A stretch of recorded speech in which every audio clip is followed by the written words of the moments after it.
Mirando este tranquilo y bello paisaje suizo, no nos podemos ni imaginar que en esta pequeña zona boscosa tuvo lugar en abril de 1973 el desastre aéreo más mortífero ocurrido en suelo suizo en la historia del país helvecio.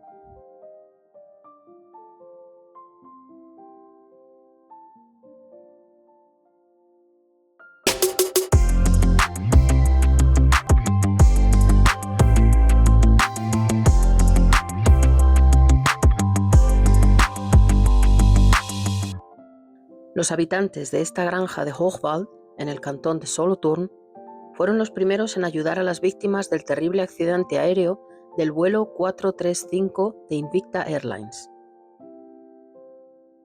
Hoy, viajantes, estamos en Hochwald, a unos 12 kilómetros al suroeste de la ciudad de Basilea, que hoy en día cuenta con poco más de 1.200 habitantes, aunque en el momento de ocurrir la tragedia que recordamos hoy, apenas era habitado por unas 600 personas.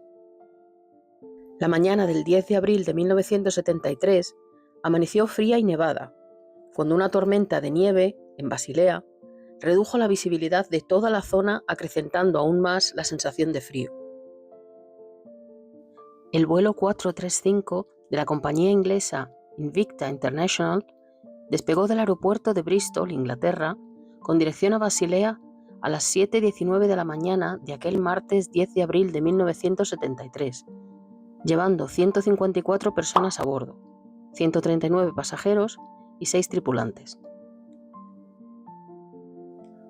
Todo iba bien hasta que comenzó la aproximación al aeropuerto, cuando tanto la meteorología adversa como la pérdida de orientación y errores de navegación de la tripulación provocaron 2 intentos de aterrizaje fallidos y finalmente el choque del avión en esta zona boscosa de Herrenmatt en Hochwald. Al impactar contra el suelo, la aeronave se partió en varias secciones. Las partes delanteras quedaron destrozadas. Solo una sección de la cola quedó prácticamente intacta, siendo esta la zona donde se encontraron la mayoría de los supervivientes. Todos los que iban sentados en la parte delantera del avión perecieron. Tras el accidente, los supervivientes comenzaron a ayudarse entre ellos mientras esperaban la ayuda de los equipos de rescate. Poco después, un niño de la granja que os he mostrado antes encontró a algunos supervivientes y los condujo a su casa, donde su familia los refugió y los cuidó mientras esperaban la llegada de los servicios de rescate. En total, 37 de las 145 personas a bordo sobrevivieron al accidente, mientras que 108 fallecieron, convirtiendo el vuelo 435 de Invicta International Airlines en el accidente aéreo más mortífero en territorio suizo, título que ostenta hasta la fecha. De las 108 víctimas, 89 eran mujeres, y debido al grupo que había a bordo, la mayoría también eran madres, que dejaron atrás 55 niños huérfanos. Este monumento, inaugurado en el primer aniversario de la tragedia, ofrece un lugar donde las familias que perdieron a sus seres queridos pueden honrarlos, y también sirve como recordatorio de la amistad, la hospitalidad y la amabilidad de la gente de Hochwald.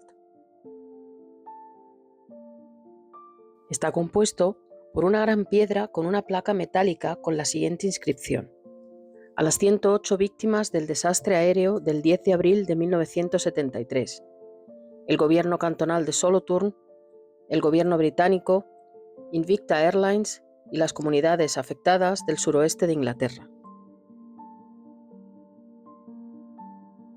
La bandera nacional del Reino Unido ondea junto a la de Suiza, cada una en su respectivo poste. Y una escultura metálica sobre un pedestal de piedra recrea una cruz con 2 alas de avión, una rota, en recuerdo a los fallecidos, y una completa, en recuerdo a los supervivientes. En este lugar se han celebrado varios eventos en memoria de las víctimas, en el primer aniversario, en el 5º, el 10º, y así hasta el 50 aniversario en 2023, siempre con la asistencia de familiares llegados desde el Reino Unido, autoridades locales y la familia de granjeros que fueron los primeros en ayudar.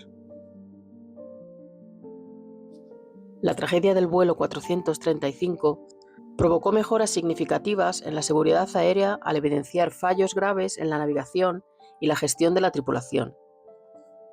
Regulaciones de entrenamiento más estrictas, mejoras en el procedimiento de aproximación, control de la fatiga y seguridad de los vuelos charter son algunas de las mejoras que debemos a esta tragedia. Por desgracia, y una vez más, la seguridad aérea está escrita en sangre. Desde aquí, mi pequeño y humilde homenaje a todas las víctimas, a los supervivientes y a sus familias, para que su historia no se olvide, ni siquiera 53 años después. Descansen en paz.